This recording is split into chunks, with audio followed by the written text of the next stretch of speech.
ॐ अज्ञानतिमिरन्धस्य ज्ञानञ्जनशलाकया चक्षुरुन्मिलितं येन तस्मै श्रीगुरुवे नमः। गुरुवे गौरचन्द्राय राधिकाय सदालये कृष्णाय कृष्णभक्ताय तद्भक्ताय नमो नमः।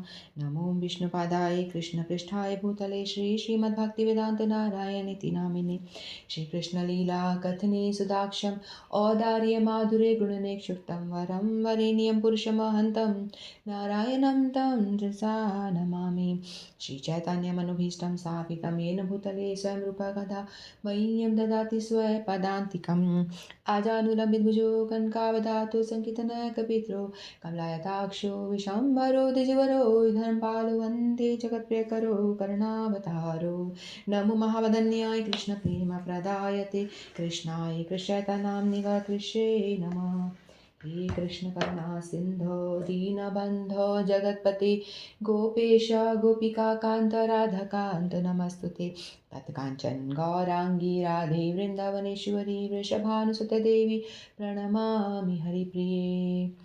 वाञ्छाकल्पतरुभ्यश्च कृपा सिन्धुभ्येव च पतितानां पावनेभ्यो वैष्णवेभ्यो नमो नमः। हरे कृष्ण कृष्ण कृष्ण हरे हरे हरे राम राम राम हरे हरे। हरे कृष्ण कृष्ण कृष्ण हरे हरे हरे राम राम राम हरे हरे। मैं सर्वप्रथम अपने गुरुदेव नित्यलीला प्रवेश विष्णुपाद अष्टोत्तर श्री श्रीमद् भक्ति वेदांत नारायण गोसाई महाराज जी के श्री चरणों में अनंत कोटि दंडवत प्रणाम करती हूँ। तत्पश्चात समस्त रूपानुगुरु परंपरा के चरणों में मेरा दंडवत प्रणाम। आप सभी को मेरा यथा योग्य प्रणाम। हरे कृष्णा राधे राधे। तो हम सभी श्रीमद् भगवद गीता का अध्ययन कर रहे हैं। तो चतुर्थ अध्याय के हमने 30 श्लोक तक हमने पूरे कर लिए थे। तो 24 से लेकर के 30 तक भगवान ने डिफरेंट तरह के यज्ञों के बारे में बताया था कि मनुष्य अपनी अपनी रुचि के हिसाब से यज्ञ करते हैं। 30 श्लोक में 30 में बताया था भगवान ने कि ये सभी यज्ञ करने वाले यज्ञों का अर्थ जानने के कारण वो सब पाप कर्मों से मुक्त हो जाते हैं और उनको हायर डेस्टिनेशन मिलता है और वो मोक्ष की ओर दिव्याकाश की ओर जाते हैं। ये उनका डेस्टिनेशन था। तो अभी 31 और 32 हम 2 श्लोक आज इकट्ठे ले लेते हैं, ये ऑलमोस्ट एक जैसे हैं। नायं लोकोऽस्त यज्ञस्य कुतो अन्य कुरु सतम्।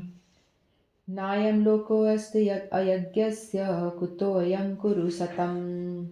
एवं बहुविधा यज्ञा वितता ब्राह्मणो मुखे कर्मजान् विधितान् सर्वान् एवं ज्ञात्वा विमोक्ष्यसे। एक बार और पढ़े। नायं लोकोऽस्त अयज्ञस्य कुतो अन्य कुरु सतम्। एवं बहुविधा यज्ञा वितता ब्राह्मणो मुखे कर्मजान् विधितान् सर्वान् एवं ज्ञात्वा विमोक्ष्यसे। तो श्री भगवान कह रहे हैं, हे कुरुश्रेष्ठ, जब यज्ञ के बिना मनुष्य इस लोक में या इस जीवन में ही सुखपूर्वक नहीं रह सकता तो फिर अगले जन्म में कैसे रह सकेगा। ये विभिन्न प्रकार के यज्ञ वेद सम्मत हैं और ये सभी विभिन्न प्रकार के कर्मों से उत्पन्न हैं।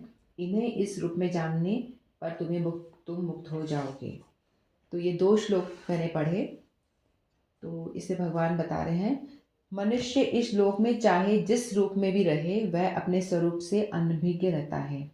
दूसरे शब्दों में भौतिक जगत में हमारा अस्तित्व हमारे पाप पूर्ण जीवन के बहुगणित फलों के कारण है। अज्ञान ही पाप पूर्ण जीवन का कारण है और पाप पूर्ण जीवन ही इस भौतिक जगत में अस्तित्व का कारण है। तो भगवान यह बता रहे हैं कि यदि जो लोग यज्ञ नहीं करते, देखो मनुष्य जो होते हैं ना, 2 श्रेणी के लोग तो है। एक तो है श्रद्धावान लोग और एक होते हैं जो बिल्कुल श्रद्धा नहीं होती जिनमें। और श्रद्धावान में भी अलग अलग श्रेणियां हैं, अलग अलग तरीके के लोग होते हैं। कुछ डिफरेंट रास्ते अपना करके भगवान की ओर जाने का प्रयास करते हैं। लेकिन जो अश्रद्धावान लोग होते हैं वो तो प्राय यूँ कह सकते हैं कि वो अज्ञानी होते हैं। उनके पास कोई ज्ञान ही नहीं है, वो पशुवत जीवन जी रहे होते हैं। यानी 2 पैर में दिखते हैं लेकिन वो 2 पैर वाले पशु हैं, ऐसा हम कह सकते हैं। क्योंकि वो उनको पता ही नहीं है ना, वो अज्ञान में हैं कि हम क्या करें, क्या ना करें। तो वो कुछ नहीं जानते हैं। तो वो अज्ञानी जो लोग हैं, जिसको हम कह सकते हैं कि वो श्रेणी में ही नहीं आते, इंसानों की कैटेगरी में ही नहीं आते, वो अज्ञानी लोग कहे जाते हैं, जो कुछ भी धर्म का आचरण नहीं करते। और उससे क्या होता है, वो पाप में प्रवृत्त होते हैं, वो पाप करने में अग्रसर होते रहते हैं। तो इसीलिए भगवान ने बताया कि डिफरेंट तरह के जो योग हैं, ये जितने भी योगा के बारे में और यज्ञों के बारे में हमने जो पढ़ा पीछे, ये सारे बातें वेदों में दी हुई हैं, वेद सम्मत है। तो वेद में उसके अकॉर्डिंगली इंसान अपनी रुचि के हिसाब से कोई भी यज्ञ कर सकता है। लेकिन जो कुछ भी नहीं करता वो सिर्फ पाप करेगा, क्योंकि वो कुछ उसको पता भी नहीं होता। वो इस तरह से यज्ञ का यदि वो नहीं करेगा, पाप ही पाप करेगा, तो क्या होगा, यहाँ पे भी दुख भोगेगा और मरने के बाद भी दुख ही भोगेगा। क्योंकि यहाँ उसको पता नहीं। जैसे एक छोटा सा एग्जांपल लेते हैं कि एक व्यक्ति है जो बिल्कुल अज्ञानी है, उसे कुछ पता नहीं है। तो वो उसको कहीं शॉप में चला गया और वो देख रहा है कि आसपास मुझे कोई देख नहीं रहा, तो चलो मैं कोई देख नहीं रहा, या मैं कुछ भी चुरा लेता हूँ। शॉपकीपर इधर उधर, दुकानदार है नहीं, तो चलो कोई भी बहुमूल्य वस्तु चुरा करके वो भाग जाता है, ऐसा सोचता है। तो उसको लग रहा है कि उसने चोरी कर ली और वो तो बच गया, किसी ने देखा नहीं उसको। उसको तो ऐसा लगा क्योंकि वो अज्ञान में है, अज्ञानी है। उसको ये लग रहा है कि मैं तो बच गया, मैंने इतनी कीमती चीज़ चुरा ली और मेरे पैसे बच गए, मैं बच गया। लेकिन वो इतना अज्ञानी है, उसको ये नहीं पता कि भाई हम इंसान हमेशा कैमरे की नज़र में होते हैं। दुकान में तो लगे होते हैं, मान लो जिस दुकान में वो गया वहाँ पे कैमरा नहीं था और वो उसको लगा मैं बच गया। लेकिन वैसे हम भगवान की नज़रों में होते हैं, उसको ये पता ही नहीं, वो अज्ञान ही है, अज्ञान में है ना, वो जी रहा है, अज्ञान में जी रहा है। तो उसको ये पता ही नहीं है कि उसे कोई देख रहा है। उसके हृदय में परमात्मा बैठा है, वो देख रहा है, और भगवान कण कण में विराजमान है। भगवान की नज़र से हम बच नहीं सकते। हम अकेले में रह के हम कुछ पाप कर्म कर लें कि हमें कोई नहीं देख रहा, चलो खोपचे में जाके कुछ भी गलत काम कर लें, तो नहीं चलेगा, क्योंकि आपको भगवान हमेशा नोटिस कर रहे हैं, आप हमेशा कैमरे की नज़र में हो। और वो जो चोरी करके ले गया है उसको, एक तो भगवान यहाँ मान लो बच भी गया, तो आगे उसका कितना बुरा होगा, है ना। अगले जन्म में वो जो शॉपकीपर है वो उसका पता नहीं कितना लेगा। तो और उसको जेल में जाना पड़ जाएगा, पकड़ा गया तो जेल में जाना पड़ सकता है ना। तो उसको मतलब वो उसे कर्म खराब कर रहा है, अज्ञानतावश उसको पता ही नहीं है कि वो क्या कर रहा है, तो वो अपने कर्मों को बिगाड़ रहा है। और ऐसे ही लोग पाप करते हैं, और पाप करते करते फिर बाद में क्या होता है, इस लोक में भी अ, जेलों में जाते हैं, दंडित होते हैं। और संसार के लोग भी उन्हें बुरा भला कहते हैं कि गलत काम करने वाले को कौन अच्छा बोलेगा, सब उल्टा सीधा ही बोलेंगे ना। उसको घर परिवारजन भी गलत बोलेंगे, सोसाइटी भी उसे बुरा बताएगी। और फिर मरने के बाद में फिर भगवान के राज्य में, वहाँ जब पहुँचोगे यमराज के, तो वहाँ पे आपको दंड से आप कोई बचा नहीं पाएगा, आपको नरकों में डाल दिया जाएगा। जिस हिसाब का आपने कर्म किया है, जिस तरह का आप करके आए हो, क्योंकि भागवत में वर्णन है कि नरकों के डिफरेंट डिफरेंट वो हैं, अलग अलग तरह के नर्क हैं। आपने क्या काम किया है, जो मदिरा पान करते हैं उनके लिए नर्क नर्क बताया गया है कि गरम गरम लोहा करके उसके मुंह में डाल दिया जाता है, जो इस लोक में मदिरा पान करते हैं। और ये जो मादक जो भी नशा वगैरह करते हैं उनकी बात हो रही। और फिर दूसरे, यदि कोई गलत करता है, स्त्री पुरुष का संग करता है, उनको लोहा, गरम गरम लोहे से चिपका दिया जाता है। तो गरम गरम लोहे का वो बना करके, स्त्री या पुरुष जो भी है। तो इस तरह से अलग अलग तरह की नरकों होती। जो लोग नॉन वेज खाते हैं, भून के खाते हैं ना, कई लोग ऐसे, चाइना में हमने देखा, कई वीडियोस ऐसे देखे, कई लोग जिंदे जानवरों को भी भून के खा जाते हैं। ऐसे ऐसे मतलब अधर्मी लोग इस दुनिया में विराजमान है। हम तो सोच के भी हैरानी होती कि ऐसे भी लोग होते हैं। तो उन लोगों के लिए भी अलग नर्क है। तो उनको लग रहा है कि पशु तो बेचारा कुछ बोल नहीं पा रहा है, उसको तो काट पीट के खा लो, हम कौन, क्या फ़र्क पड़ रहा है। लेकिन उनको ये नहीं पता कि तुमने आज इस जानवर को खाया है, तो तुम जैसे ही मरोगे तो तुमको एक यातना शरीर मिलता है। यातना भोगने के लिए वो शरीर, ये शरीर हमारा ज़्यादा यातना सह नहीं पाता, तो ये तो मर जाता है ना। तो ये देह तो हमारा समाप्त हो जाता है। लेकिन जो यातना शरीर हमको दिया जाता है ना, तो वो यातना आपको नरकों में भुगतने के लिए वो शरीर मिलता है। तो आपको इतना यातना मिलेगी, लेकिन आपका वो शरीर मरेगा नहीं। चाहे कितने ही उसको कष्ट भोगना पड़े, मरता नहीं है वो। ये सारी बातें सच हैं। हमको लगता होगा कि ऐसे कल्पना है, ये है, लेकिन यही तो बात है ना, श्रद्धावान जो लोग होंगे वो इन सबको मानेंगे कि हमारे शास्त्रों में जो लिखी बातें हैं सत्य बातें हैं। इनको मानेंगे और वो डरे रहेंगे और पाप करने से बचे भी रहेंगे वो। उनको पता है यदि मैंने ये किया तो देखो मेरे लिए नरक तैयार है। अगर मैंने ये ऐसा गलत काम किया तो एक और नरक तैयार है। तो वहाँ जाकर के वो जानवर है ना, वो खड़े रहते हैं हथियार लेके, वो उनको मारते हैं, काटते हैं, और उन लोगों को भी जिंदा ऐसे कढ़ाई में फ्राई किया जाता है। ये सब सत्य बात, ऐसा होता है। तो इसलिए जो अज्ञानी हैं उनको पता नहीं होता, वो अज्ञानतावश बहुत सारे पाप करते रहते हैं और पाप करते रहते हैं और अपनी आसक्ति वहीं बढ़ाते रहते हैं। हमारी आसक्ति होती है इसलिए हमारा बार बार जन्म भी होता है और इस जन्म मृत्यु के चक्कर में फंसे रह जाते हैं। तो जो अज्ञानी है वो पाप करेगा ही करेगा, क्योंकि उसको पता नहीं है तो वो पाप में जाएगा ही जाएगा। जब किसी को कुछ पता ही नहीं होता है तो पाप करता ही है। लेकिन भगवान ये नहीं कहते कि तू अज्ञानी है तो चलो तेरे को छोड़ देता हूँ। जैसे कई लोग बोलेंगे कि हमें तो पता ही नहीं था इस बारे में, हमने तो भगवत गीता में क्या हमें पता ही नहीं था, तो हमसे तो गलती से हुआ। हमें हमें ये नॉलेज होती कि ऐसा करने से ऐसा होगा तो फिर हम नहीं करते ऐसा काम। तो फिर इसमें भी किसकी गलती है? इसमें भी तो उस व्यक्ति की ही गलती हुई ना, हमारी ही गलती हुई कि भाई आपको भगवत गीता का ज्ञान क्यों नहीं है। आपको जन्म दिया, ये मैनुअल जो भगवत गीता मैंने दी है ये आज से तो नहीं है, करोड़ों वर्षों से इस दुनिया में है। तो आपने क्यों नहीं जानना चाहा? आपकी गलती है ना। आपको चाहिए कि आप जाने कि मेरे लिए क्या करने जैसा कर्म है, क्या नहीं करने जैसा है, आपको पता होना चाहिए। तो ये आप ही की गलती है। उसमें कोई ये नहीं कि आपको कोई एक्सक्यूज़ मिल जाएगा।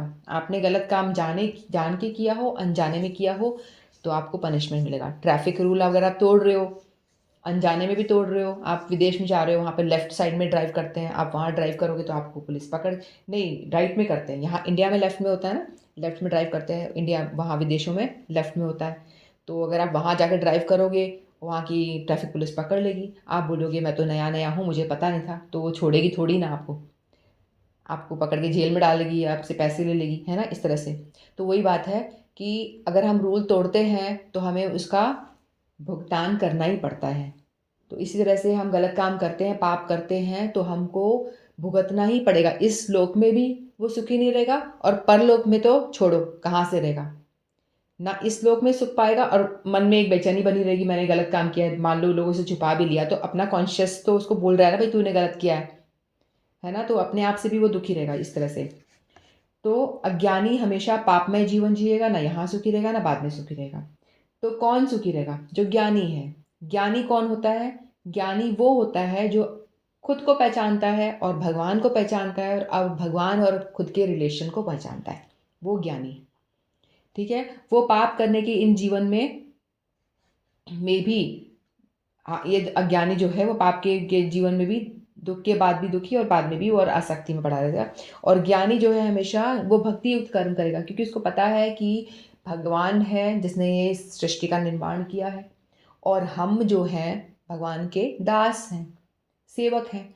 और अगर हम सेवक हैं तो हमें वो इस अनुभूति में रहेगा, उसके दिमाग में ये चीज़ रहेगी कि यहाँ पे देखो और हम यहाँ पे परमानेंट तो रहने वाले हैं नहीं। हमारा कोई परमानेंट अस्तित्व ये है नहीं यहाँ पे। हम यहाँ पे थोड़े से दिन के लिए आए हैं और फिर हम चले जाएँगे। हमको लग रहा है हम ये जो लाइफ़ है यही हमारा सब कुछ है ना? हमको जो मायाजाल जो बिछा हुआ दिख रहा है ये एक स्टेज की तरह जैसे नाटक हो रहा है ना, वैसे ही है। हमको एक रोल मिला है, मेरे ये 2 बच्चे हैं, ये मैं वाइफ़ हूँ, ये पति है, ये मम्मी है, ये पापा है, सबको एक रोल मिला हुआ है एक तरह से। तो आप थोड़े दिन के लिए परफ़ॉर्मेंस दे रहे हो, फिर बाद में आप सब चले जाओगे। या दूसरा एग्जाम्पल यदि आप ट्रेन में बैठे हो, ट्रेन में जा रहे हो, हम एक कंपार्टमेंट में बैठे हैं, हमसे कुछ लोग मिल गए, हमने हमने उनसे हेलो हाय कर लिया, हमको लगता है कि भाई हाँ, हमारे जैसे ही हम दोस्ती हो जाती है तो हम क्या करते हैं अपना टिफ़िन भी शेयर कर लेते हैं, कई दफ़ा उनसे अच्छी-अच्छी बातें भी कर लेते हैं। फिर जैसे उतरे, तुम तुम्हारे रास्ते, मैं मेरे रास्ते। इतना यही है जो हमारा जो जन्म है, हमारे रिश्ते नाते जो हैं ये उसी तरह से हैं। जैसे कि आप पानी भरने जा रहे हो, वहाँ कुछ लोग मिल गए, 2-4 बातें कर ली, रास्ते चलते कुछ मिल गए, 2-4 बातें कर ली। तो उतना ही है ये मनुष्य जन्म। हमारी आत्मा आज की थोड़ी है, इसका ट्रैवल तो कितने जन्मों से चल रहा है ये ट्रैवलिंग। ये हमारे माँ-बाप जो इस जन्म में हमें दिख रहे हैं, ये तो इस जन्म के है, उससे पिछले जन्म में कोई और थे, उससे पिछले जन्म में कोई और थे, उससे पिछले जन्म में पता नहीं हम इंसान थे भी या नहीं, हम जानवर थे, सुअर वाले माँ बाप होंगे, फिर कुत्ते वाले माँ बाप होंगे, बिल्ली होंगे, तो हमें पता ही नहीं हम ये 84 लाख योनियाँ हम भ्रमण करके आ चुके हैं। 84 लाख योनियों में हम सभी ने भ्रमण कर लिया है। हम जो भी देखते हैं ना जीव, वो सब हम बन चुके हैं। वो बनने के बाद भगवान ने हमको दया करके ये मनुष्य शरीर प्रदान किया है, जिसकी हमें कोई कीमत ही नहीं है। हम इसको ऐसे ही जीवन को गवा गवा दे रहे हैं, ऐसे ही भोगों में सो करके, खा खा करके, बाहर घूम फिर के, ऐसे ही हम इस मनुष्य जन्म को सत्यानाश करे जा रहे हैं, व्यर्थ करे जा रहे हैं। तो ये हमको जो मनुष्य शरीर मिला है ये बहुत दुर्लभ है। यहाँ भगवान ने बताया है ना, मनुष्य जीवन ही वह द्वार है जिससे होकर इस बंधन से बाहर निकला जा सकता है। अतः वेद हमें धर्म, अर्थ, काम और मोक्ष का मार्ग दिखाकर बाहर निकलने का अवसर प्रदान करते हैं। धर्म के ऊपर संस्तुत अनेक प्रकार के यज्ञ हमारी आर्थिक समस्याओं को स्वतः हल कर देते हैं। वेदों में बताया है ना कि आप यज्ञ करोगे, वो करोगे तो आपको धर्म से चलोगे, धर्म से आप पैसा कमाओगे तो आपको अर्थ मिलेगा। यज्ञ करोगे तो उससे आपको पैसा मिल, यज्ञ यानी आपका जो काम जो आपको दिया गया वो काम भी होता है और इस तरह से यज्ञ भी होता है। तो जो भी आपको काम भगवान ने दिया है वो आप करोगे तो वो आपका यज्ञ हो गया। यज्ञ यानी भगवान को ऑफर करके करना होता है तो यज्ञ होता है, अदरवाइज नहीं। फिर उससे आपको पैसा मिलेगा, अर्थ यानी पैसा मिलेगा। फिर उस पैसों से आप क्या करोगे, अपनी कामनाएं पूरी करोगे, जो भी आपकी इच्छाएं हैं, खुश रह पाओगे। फिर बाद में आप मोक्ष, लेकिन यहाँ पे हम लोग क्या करते हैं, 3 चीजों में अटके रह जाते हैं, धर्म, अर्थ, काम, ये 3 तो हम करते हैं। धर्म से यज्ञ कर दिया, यानी पैसे कमाने के लिए जो प्रयास करना था कर लिया, भगवान को ऑफर कर दिया। फिर बाद में पैसा आ गया, फिर हमने काम जो हमें चाहिए वो सब हमने किया। लेकिन उसके बाद मोक्ष वाला जो पार्ट है ना, उसके लिए प्रयास करना होता है कि हम भगवान को पाएं, उसके लिए कुछ करें, लेकिन वो इंसान भूल जाता है, करता नहीं है। और यदि अगर हम ये वेदों में जो दिया हुआ उस हिसाब से अगर हम चलते हैं तो उससे क्या होगा, जनसंख्या में वृद्धि होने पर भी यज्ञ संपन्न करने से हमें प्रचुर भोजन, दूध इत्यादि मिलता रहेगा। यानी जनसंख्या कितनी भी बढ़ जाएगी तो भी भगवान के ऑफर करके जो यज्ञ किया जाता है उससे हमको प्रचुर मात्रा में खाना मिलेगा, दूध इत्यादि जो भी हमारे जीवन को चलाने के लिए आवश्यक चीज़ें हैं, सब कुछ प्रचुर मात्रा में मिलेगा। ऐसा नहीं है कि लोग बढ़ गए तो कुछ कमी हो गई, नहीं होगी, बिल्कुल कमी नहीं होगी। इस तरह से भगवान बता रहे हैं, इस शरीर की आवश्यकता पूर्ण होती रहेगी। तो ये जो यज्ञ करेगा उसकी शरीर की आवश्यकताएं जो है अपने आप से भगवान की कृपा से पूरी होंगी, तो वो आराम से रह पाएगा। तो इंद्रियों को तुष्ट करने की बारी आती है। यज्ञ और ये हो गया, अर्थ हो गया, अर्थ से हमने पैसे कमाए। फिर इंद्रियां तुष्ट करने की बारी आती है, बाद में पैसा आता है तो इंसान क्या करता है, इंद्रियां भोग करने की प्रयास करता है, चीजें खरीदता है इधर उधर। अतः वेदों में नियमित इंद्रिय तृप्ति के लिए पवित्र विवाह का विधान है। तो इसके लिए भी भगवान ने बोला है कि पवित्र पवित्र विवाह बोला गया, किसी एक व्यक्ति के साथ में विवाह करो, उसी के साथ आजीवन रहो आप, और मुक्त जीवन की पूर्णता परमेश्वर की सानिध्य प्राप्त करने में। यदि आप अच्छी तरह से जियोगे तो भगवान की ओर तो बढ़ोगे ना, आपका जीवन पवित्र है, अच्छे से रह रहे हो, भगवान के लिए कुछ कर रहे हो, तो धीरे धीरे आप भगवान की ओर ही बढ़ोगे। तो इस तरह से भगवान ने ये बनाया है ये सब चीज़ें, ताकि इंसान जो है एक एक स्टेप करके वो अपने आप को उठा सके, उठाने के बाद में वो भगवान तक पहुँच सके। चाहे इस जन्म में कुछ परसेंटेज तक ऊपर उठाएगा, नेक्स्ट लाइफ फिर उसको मनुष्य की मिलेगी, फिर वो कुछ और बढ़ेगा, फिर और इस तरह से। एक जन्म में हो पाना तो मुश्किल होता है, लेकिन जो भक्ति योग करते हैं वो एक जन्म में भी हो सकता है, नहीं हुआ तो नेक्स्ट लाइफ में आप मनुष्य शरीर आपको दोबारा मिलेगा। यह पूर्णतया यज्ञ संपन्न करके प्राप्त की जाती है। फिर भी यदि कोई व्यक्ति वेदों के अनुसार यज्ञ करने के लिए तत्पर नहीं होता तो वह इस शरीर में सुखी जीवन की कैसे आशा कर सकता है, वो सुखी नहीं रहेगा। फिर दूसरे लोक में, दूसरे शरीर में सुखी जीवन की आशा तो व्यर्थ ही है। जब यहीं सुखी नहीं होगा, यज्ञ नहीं करेगा, यानी अब जो कर्म है वो ढंग से नहीं करेगा, वेदों में जो लिखा हुआ है, भगवद गीता में जो लिखा है उस हिसाब से नहीं चलेगा, तो फिर ना वो पैसा कमा पाएगा ढंग से, और ना उसकी इंद्रिय भोग पूरी होगी, ना यहाँ सुखी रहेगा, ना आगे जाके सुखी रहेगा, ऊपर से पाप करेगा, उल्टे सीधे रास्ते अपनाएगा। पैसे कमाने के लिए। फिर विभिन्न स्वर्गों में विभिन्न विभिन्न प्रकार की जीवन सुविधाएं हैं जो लोग यज्ञ करने में लगे हैं उनके लिए संपन्न परम सुख मिलता है। जो यज्ञ में उनके लिए अलग स्वर्ग भी ऐसा नहीं एक ही है, बहुत डिफरेंट स्वर्ग है, बताया ना, विभिन्न विभिन्न प्रकार की सुख सुविधाएं हैं विभिन्न स्वर्गों में, तो वो आपको लोग मिलते हैं आप यज्ञ करते हो तो। किंतु सर्वश्रेष्ठ सुख वह है जिसे मनुष्य कृष्ण भावनावत के अभ्यास द्वारा वैकुंठ जाकर प्राप्त करता है। तो ये हमने हर बार हम यही बात कर रहे हैं कि सारे यज्ञ करोगे तो आपको कुछ ना कुछ तो मिलेगा, आपको बेनिफिट होगा डेफिनेटली, भगवान की ओर आप बढ़ रहे हो, लेकिन आप थोड़ा स्लो जा रहे हो। लेकिन यदि आप कृष्ण भावना व्रत में लगते हो, भक्ति करते हो, यानी सब कुछ भगवान कृष्ण के लिए ही कर रहे हो, तो क्या होगा, आप डायरेक्ट वैकुंठ जा पाओगे। अतः कृष्ण भावना भावित जीवन ही भौतिक जगत की समस्त समस्याओं का एकमात्र हल है। तो भगवान कह रहे हैं कि जितनी भी समस्याएं हैं उन सभी का हल सिर्फ यही है कि हम कृष्ण भावना मृत हो जाए। कृष्ण भावना मत मतलब क्या होता है, भगवान के विषय में सोचना, भगवान के बारे में ही सब कुछ करना, जो भी हम काम कर रहे हैं भगवान के बारे में ही कर, भगवान को सेंटर में रख के ही करते हैं इस तरह से। तो ये भगवान ने बताया। तो ज्ञानी होगा वो भक्ति करेगा, उसको पता है जो सबसे बेस्ट ऑप्शन है वो चूज़ करेगा। तो जो भक्ति है वो बेस्ट ऑप्शन है, इसीलिए वो बेस्ट ऑप्शन को चूज़ करेगा, फिर वो इस जन्म मृत्यु के चक्कर से बाहर निकल जाएगा। ठीक है, तो मनुष्य जीवन जो है ये बहुत ही इम्पॉर्टेंट है। यहाँ पे भगवान ने ये बताया कि हम भक्ति जो है सिर्फ इसी जीवन में कर पाते हैं। हम देख रहे हैं हमारे आसपास बहुत सारे जानवर लोग हैं, है ना, कुत्ते बिल्ली, हम सब देखते हैं, क्या ये भक्ति कर सकते हैं? नहीं कर सकते। लेकिन हम चाहे उनको भगवत गीता के श्लोक सुना दें, कोई भजन सुना दें, वो सुन लेंगे, लेकिन उनका कुछ कल्याण होगा, लेकिन वो उस चीज़ को समझ तो नहीं पाएंगे ना।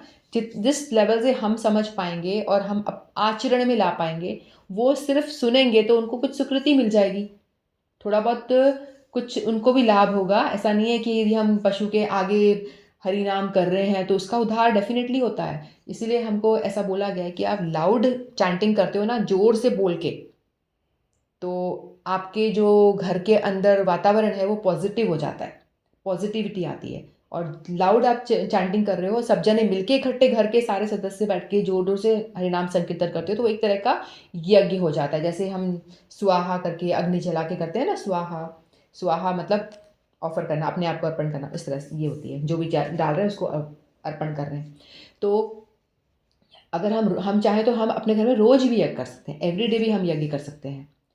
कि जो वाइब्रेशंस होते हैं ना, हम लाउड बोलते हैं, वो वाइब्रेशंस हवा में घुलते हैं और हमारे जो घर में नेगेटिविटी होती है और जीवाणु भी बहुत सारे होते हैं, उन सबको भी लाभ मिलता है, उनको भी हम लाभ पहुंचा रहे हैं, इसलिए उसका लाभ भी हमको मिलता है। किसी जीव को आप भक्ति में ला रहे होते हो तो उसके पॉइंट्स हमें मिलते हैं ना, हम बार बार ये डिस्कस करते हैं। तो हम जोर से अगर हम चैंटिंग कर रहे हैं तो जो भी जीव जंतु हमारे आसपास जिसके कान में ये बात, महामंत्र का या कीर्तन जो भी हम कर रहे हैं, उसका कान में जब स्वर जाता है तो वो बंदा लाभान्वित होता है, तो उसका लाभ हमको भी मिलता है कि भाई तुमने जोर से चैंटिंग करी तो वो उस व्यक्ति को भी फायदा हुआ, इस तरह से। तो हमको लाउड चैंटिंग करना चाहिए। तो हम चाहे तो रोज घर में यज्ञ कर सकते हैं, हर रोज बैठ के थोड़ा जोर जोर से, अगर कोई और नहीं है तो अकेले भी ताली बजा के हम जोर जोर से हरे महामंत्र का कीर्तन करेंगे, 10 मिनट 20 मिनट जितनी भी हमें समय मिल पा रहा है, तो उससे हमारे घर में रोज यज्ञ होता रहेगा, कंटिन्यूस रेगुलर बेस पे। तो हमें चाहिए कि हम ये मनुष्य शरीर जो मिला है इसको हम व्यर्थ ना गंवाएं, क्योंकि हम 84 लाख योनियों में भटक के आने के बाद में हमको ये शरीर मिला है। तो हम इसको ऐसी भोगों में लिप्त होके, जो पाप अज्ञानी लोग हैं जो अपने आप को पाप में डाल रहे हैं, उस तरह से अब वो अपना जीवन व्यर्थ कर रहे हैं। फिर भगवान बोलेंगे भाई इसको दिया मैंने, इतनी अच्छी चीज़ दी और इसने इसको व्यर्थ कर दी। भक्ति करने के लिए शरीर दिया था कि इससे भजन करेगा और निकल जा। भगवान ये चाहते हैं कि आपको ये शरीर मिला है तो इससे आप भक्ति करो, भजन करो और इस संसार से निकल लो, क्योंकि यहाँ पे कितना दुख है, देखो कितना दुख है। अब कल मैं मेरे चाचा जी की डेथ हो गई थी, वहाँ पे गई थी, तो कितना वहाँ रोना धोना होता है और कितना इंसान बेबस। जब आप जाते हो तो आपको जीवन की रियलिटी समझ में आती है। आपके सामने कोई व्यक्ति जाता है तो हम देखते हैं कि भाई क्या है इस जीवन में, कुछ भी नहीं है। वो लोग सब बिलख रहे हैं, हम सभी जो है हम सब बिलख रहे हैं, भाई इस जीव को बचा लें, कैसे बचाएं? ज़बरदस्ती से छीन लिया जाएगा, आप किसी में आसक्त हो जाओगे, आसक्ति आपकी जकड़ी रह जाएगी किसी चीज़ से, तो वो आसक्ति तोड़नी उतनी डिफ़िकल्ट हो जाती है, हम उससे निकल नहीं पाते हैं। क्योंकि हम लोग सोचते हैं कि ये हमारा परमानेंट है, ये जो भी हमें आस-पास रिलेशन है परमानेंट है, उनको परमानेंट मान लेते हैं, तो हम उनसे ऐसे चिपक जाते हैं ना। आसक्ति जितनी ज़्यादा गाढ़ी होगी उतने ही ज़्यादा हम उससे चिपक जाएँगे। तो आप चाहो या ना चाहो, आपको ये प्रकृति ऐसा नियम है कि ज़बरदस्ती आपको छीन के ले जाएगी। आपके जितने प्रियजन हैं उनको उनको भी एक ना एक दिन प्रकृति ले जाएगी। हमें ऐसा परमानेंट नहीं है कि हम परमानेंटली हो गए, ये परमानेंट माँ रहेगी, हमारी माँ भी नहीं, परमानेंट पिता होंगे, हम नहीं बचा पाए। ऐसा ही होता है ना, हम किसी को बचा नहीं सकते, वो हमसे भगवान छीन के ले जाएँगे हमारे हाथ से। तो हमें चाहिए कि आप पहले से ही अपने आप को थोड़ा-सा प्रिपेयर्ड रखें, आसक्ति ज़्यादा अटैचमेंट ना रखें किसी से भी। और हम हर किसी को ये सोच के रखें भई ये हमारे जो भी घर के मेंबर हैं हमारे, ये भी सेवक ही हैं भगवान के, हम भी सेवक हैं, हमें ड्यूटी मिली है इनकी सेवा करना तो हम वो कर रहे हैं। तो इस तरह से मतलब बहुत ज़्यादा अटैचमेंट ठीक नहीं है। एक ज्ञान होना चाहिए, होता तो है डेफ़िनिटली होता है, मुश्किल है लेकिन मतलब हमें ज्ञान में रहना चाहिए कि भई ये सब दास है, हम भी दास हैं, सभी लोग दास हैं। जैसे कि एक नौकर है, उसको कंपनी का मालिक है, उसने काम दिया, आप ये काम करिए, तो फिर वो काम कर रहा है लेकिन उसको बोला है कि आपको ये जो कैश है, उसे डील करना है। ये करोड़ों के कैश आपके पास में आ रहा है, इसे काउंट करके आपको ये ड्यूटी है उसकी, काउंट करना है, आपको दे देना है, काउंट करके आपको देना है मुझे। तो वो काउंट कर रहा है, तो उसको पता है कि ये जो मेरे पास पैसा आ रहा है, मेरा तो है नहीं, उस मालिक का है। वो काउंट कर रहा है, बस मुझे देना है, उसमें से उसको कुछ सैलरी मिलती है, वो उसकी है। ये होता है ना, अगर वो समझ ले, अरे मेरे हाथ में इतना सारा पैसा सब कुछ मेरा ही है, तो उसका थोड़ी ना हो जाएगा, तो वो तो चोर कहलाएगा ना। इसी तरह से हम लोग को भी अपने आप को ये समझना चाहिए, रियलाइज़ेशन में रहना चाहिए कि ये जो हमें सब कुछ आस-पास मटेरियल भौतिक चीज़ें भी मिली हैं, जो भी कुछ मिला है सब छीन लिया जाएगा, कुछ भी हमारे पास रहने वाला नहीं है। आज मेरा है, कल किसी और का होगा, कल किसी और का था तो आज मेरा है, आज मैं चली जाऊँगी तो मेरे बाद किसी और का होगा। इसलिए ये चलता रहेगा, वो सामान जो वस्तु है एज़ इट इज़ पड़ी रहेगी, लेकिन लोग आएँगे और जाएँगे, आते जाएँगे, जाते जाएँगे। तो चिपकना किस लिए? आसक्त होना नहीं चाहिए। तो यही भगवद गीता सिखाती है कि हम ऐसे बड़ी-बड़ी बातें कर लें, आसक्त मत हो, ये मत हो, इससे कुछ होगा नहीं। ना मेरा आसक्ति छूटेगी, ना हम सबकी सुनने वालों की किसी की भी नहीं छूटेगी। तो उसके लिए हमें चाहिए कि हम उसके लिए कुछ प्रोसेस करें और वो प्रोसेस भगवान ने बताया है कि मेरा नाम जप करोगे तो आप धीरे-धीरे जिस लेवल में आप मेरा नाम जप करोगे, उतने ही लेवल में आसक्ति से आप छूटते जाओगे। ये होगा। जिस लेवल से भगवान से अटैचमेंट बढ़ेगा, संसार से छूटेगा। भगवान से अटैचमेंट थोड़ा-सा है, तो थोड़ा-सा संसार से छूटेगा। भगवान से ज़्यादा बढ़ा, तो थोड़ा ज़्यादा छूटेगा। जितने प्रपोर्शन में हम भगवान से अटैचमेंट बढ़ाएँगे, गुरु से अटैचमेंट, ये हमारे गुरुदेव हैं, प्रणाम दंडवत प्रणाम। तो जितने अटैचमेंट हम बढ़ाएँगे गुरुदेव से, और गुरुदेव भी भगवान ही होते हैं। उनको भी हम भगवान की कैटेगरी में ही रखते हैं। वो भगवान का ही करुणामयी रूप होता है। जो गुरु होते हैं ना, भगवान में करुणा होती है ना, उसका ही रूप होता है और वो जीवों पे दया करने के लिए आते हैं। इसलिए गुरु की इतनी वो ज़्यादा पूजा होती है क्योंकि वो सब पे कृपा करते हैं।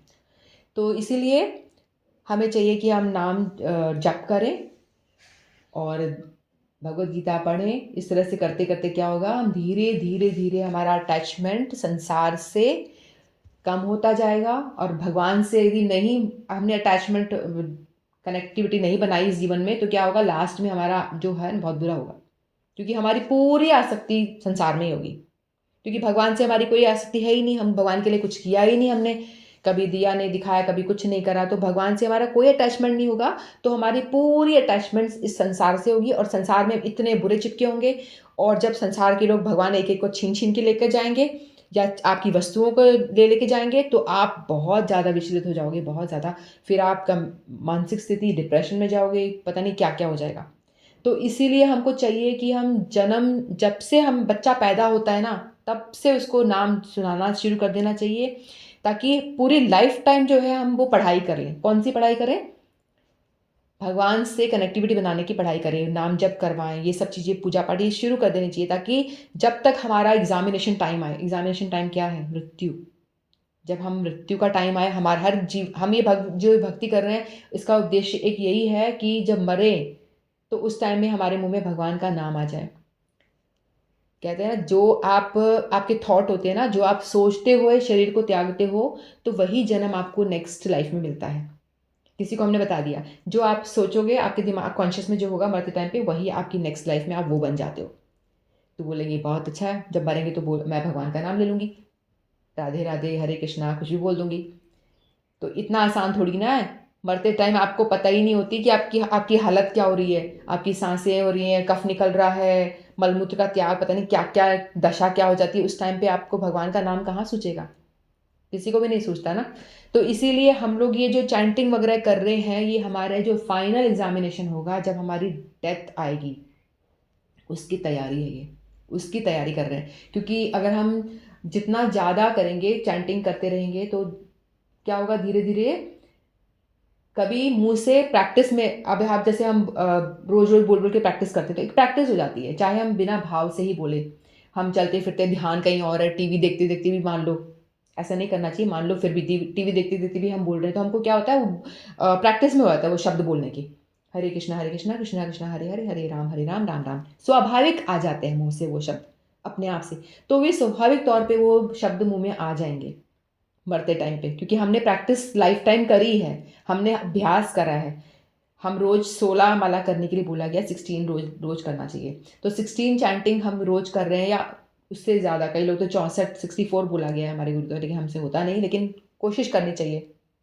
तो 64 यदि जो लोग जितना ज़्यादा कर रहे हैं, तो उनके मुंह में डेफिनेटली आई, क्योंकि हर दिन प्रैक्टिस करिए ना उस काम को करने की, हर रोज प्रैक्टिस करिए, तो स्वाभाविक मन में आ जाएगी। और वो देखो, भक्ति करने से ना आपका बुढ़ापा भी बड़ा अच्छा हो जाता है।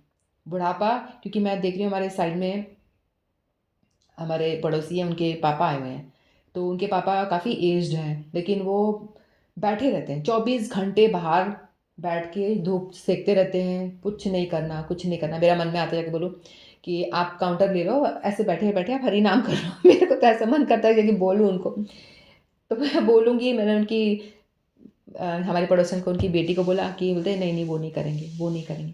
आप किसी को जाके बुढ़ापे में एकदम से बोलोगे आप ये करो, तो कर ही नहीं सकता, मुंह से निकलेगा ही नहीं, क्योंकि प्रैक्टिस नहीं करी ना कभी, प्रैक्टिस नहीं करे तो वो कर ही नहीं सकता। आप उसके संस्कार ही नहीं है ऐसे। तो इसलिए हमको प्रैक्टिस करनी चाहिए, ताकि बुढ़ापे में जब हमारे पास कुछ काम ना हो, लोग भी ना पूछे, बोले फालतू है, खाओ खाओ खाओ, खांस रहा है, ये कर रहा है, वो कर रही है, हालत जब हमारे को कोई पूछेगा नहीं, उस टाइम चुपचाप बैठ के अपना मन भगवान में लगा रहेगा, जब करते रहो बैठे बैठे, क्योंकि प्रैक्टिस पूरे टाइम करी है तो हम कर पाएंगे।